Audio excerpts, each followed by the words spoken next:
Wednesday, but I was sick. And my voice was so hoarse, I could not record a video. It would not be very relaxing, so here I am on Friday. I'm still here, and the second worst thing happened.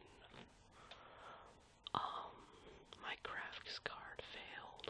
Luckily, it had a warranty, and it's coming now. I'm getting a full refund. It's a GeForce GTX 960 4GB SSC. Super clocked. Yeah, I know, it's bad I remember that, but anyways, I'm getting a full refund, and it'll be here tomorrow, but, so I'm using a backup HP workstation I have, but it's definitely not suitable for gaming, so I figured while computer stuff was on my mind, I'd show you guys how to build a decent computer for $1,000-ish, not including peripherals like a monitor, wireless network adapter, headphones, keyboard, mice, speakers.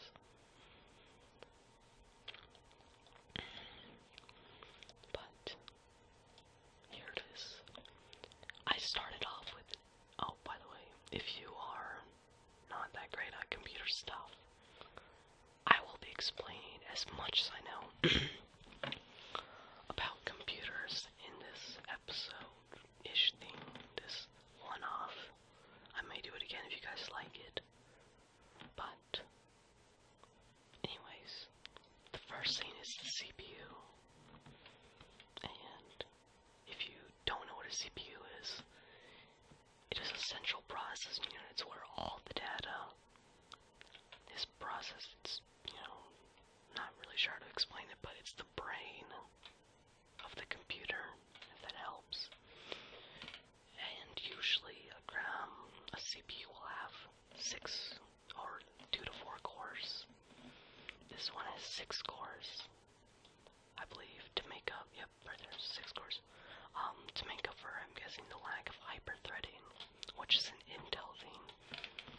I chose AMD for a couple of reasons. The first being that it's cheaper by far from any Intel. I would have gone with Intel because their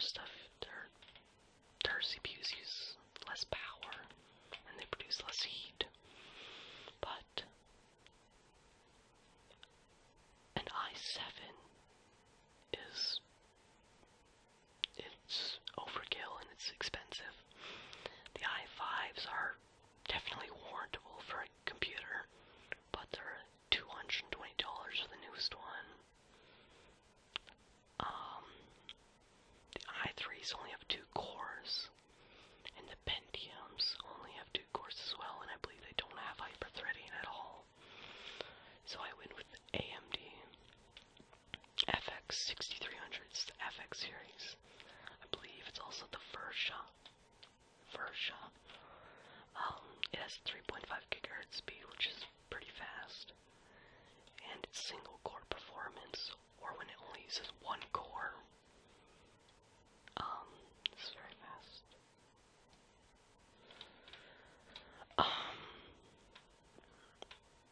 It has no integrated graphics, and it comes with a CPU cooler. Integrated graphics are just graphics on the CPU, and no AMD CPU has that, I believe, except for the AMD A series. So there you go.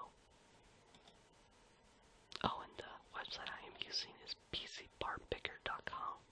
It's a great website. It's actually how I narrowed down the parts I would use for my computer. But the next part is the MSI. Where's the motherboard? I chose the MSI 970 Gaming ATX motherboard with an AM3 Plus socket. It has the same socket as the CPU. You need the same socket for the motherboard. It's not gonna work otherwise, it won't fit. But my voice is getting hoarse. Give me a second. Sorry about that. Let me get some water.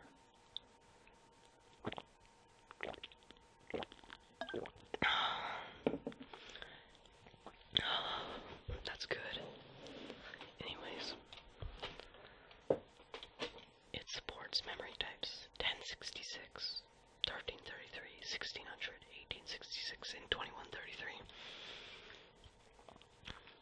which are just megahertz for RAM. Megahertz, I will explain that later. It has maximum memory of 32 gigabytes. It supports RAID, has no onboard video, the crossfire support, SLI support, and SATA 6 gigabytes per second, or SATA 3. Which is, in my opinion, essential for a gaming computer, or not essential, but it's much quicker than SATA 2, which is half the speed, and is surprisingly still used a lot.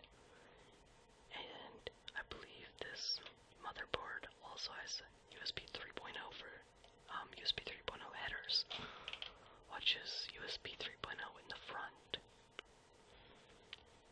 And it has in the front, it'll have in the back. So, next part is the RAM, the memory, or the RAM. And it's Corsair Vengeance. And I like the Corsair. I like Corsair RAM. I find it to be very reliable. 16 gigabytes, 2x8 gigabytes. And that's weird. This is the exact same RAM I have, except I meant to put this as 1866 rather than 1600, which is about an extra $10 or so. Let me go fix that right now. I usually cap out at 1866. I don't like to go higher than that because I've heard that it's less reliable and it's more likely to fail. So, there you go.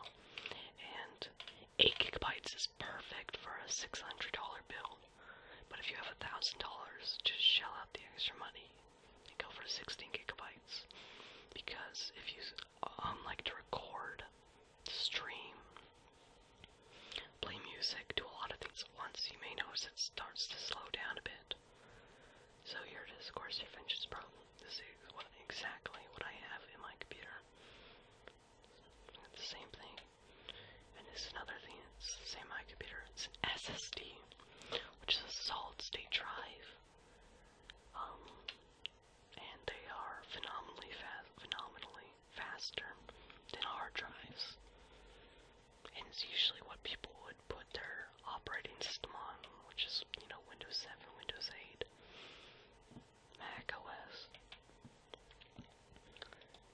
It's 2.5 inches long and is 44 cents per gigabyte, which is not bad. It's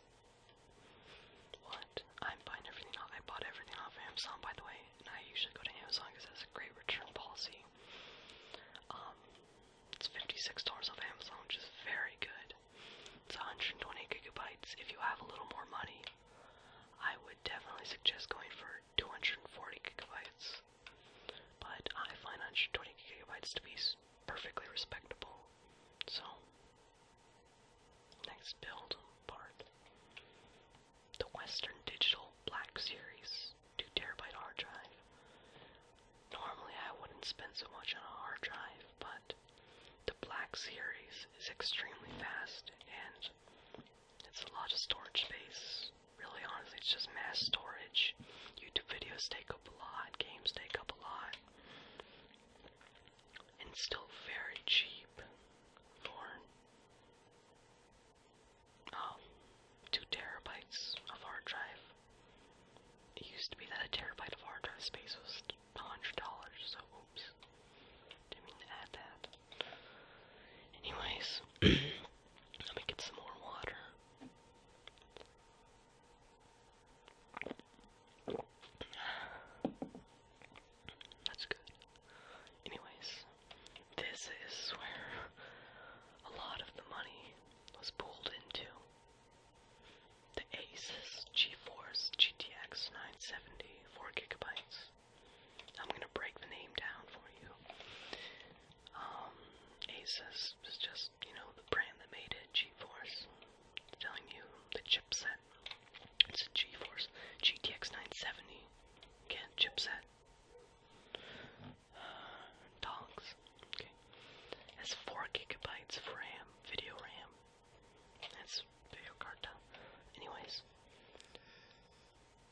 system memory or RAM is not, you can't the graphics card cannot access it fast enough to display images on the screen.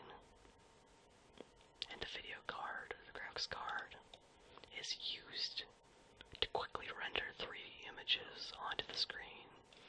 So it's very important for gaming, or if you render models. And I have a GeForce GTX EVGA 960, and it's a great card. It's 4GB edition, as I said before.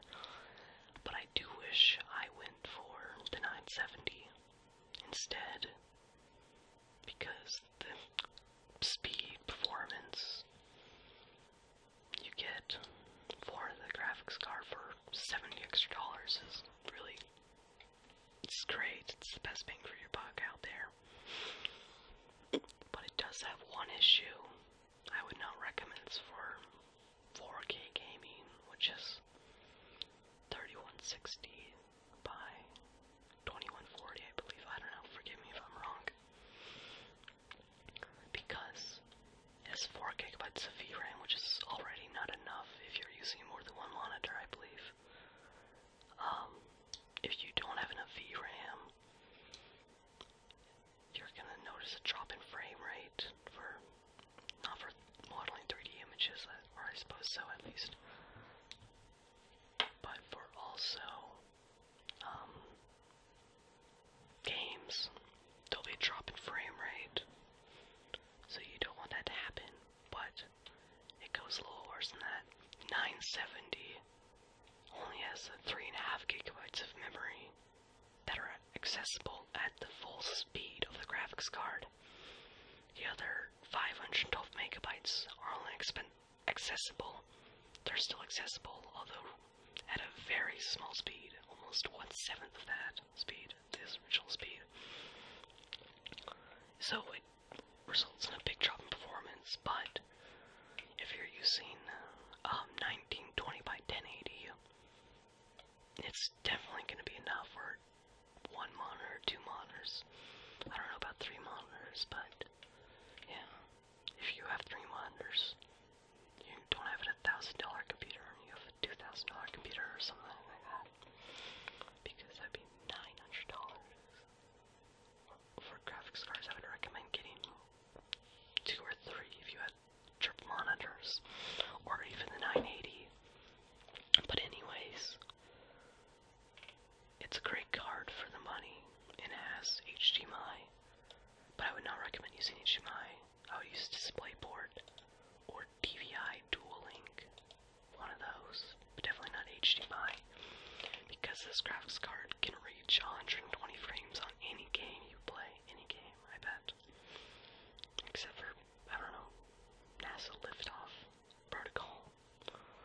But, jokes aside, this is a very good graphics card. It'll reach 120 frames on a lot of games. And HDMI can only recognize up to 60 frames per second or 60 hertz. So, you won't be getting the full potential of the graphics card. But anyways, you also want to be sure you have a more than 60 hertz monitor. 120 hertz for the graphics card like that, you need to be able to reach the full potential of the graphics card. Of course, if 60 frames is enough for you, then go for it. I don't know. Yeah, just keep that in mind. The case is one I'm very fond of. Give me a second.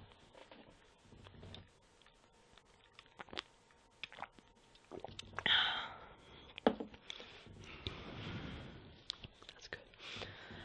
It's the Antec 900 ATX mid-tower. Mid-tower means it's the mid-tower. It's not as big as a full tower, but it's still sizable. It's not a micro. It's not small. It's not a cube. ATX is the motherboard form factor, and that's what we have on the motherboard. And it's Antec. And what I love about this is it says USB 3.0. And it has 4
cables that you need a modular power supply or a semi-modular power supply.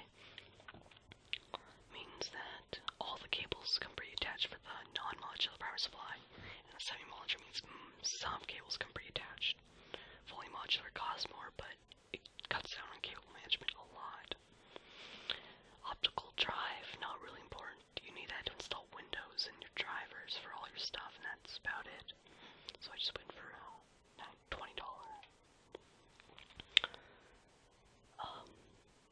CD, DVD writer, and operating system. You could easily replace that with Windows 8. I just picked it because Windows 10 is coming out soon, in June actually, and anybody with Windows 7 or Windows 8 can download Windows 10 for free, although you could just wait till June and get a Windows 10 disk instead. So, that's everything. It does lack a few things, like I said, monitor, wireless network adapter, mice, speakers, but that is the bare essentials to get going. Really, the price would be, if you buy good stuff, it would be about $1,500 or so. But yeah, compatibility checks. Oh yeah, motherboards have chipsets like CPUs, and this is not the newest chipset. That's not going to be a problem, but it would need a BIOS update, which is easy to do, as long as you know what you're doing. So if you don't want to deal with that, just move that up to the 990, which will be more money, but you won't have to update BIOS. But yeah, there you go. So anyways, guys, thank you so much for watching. I promise you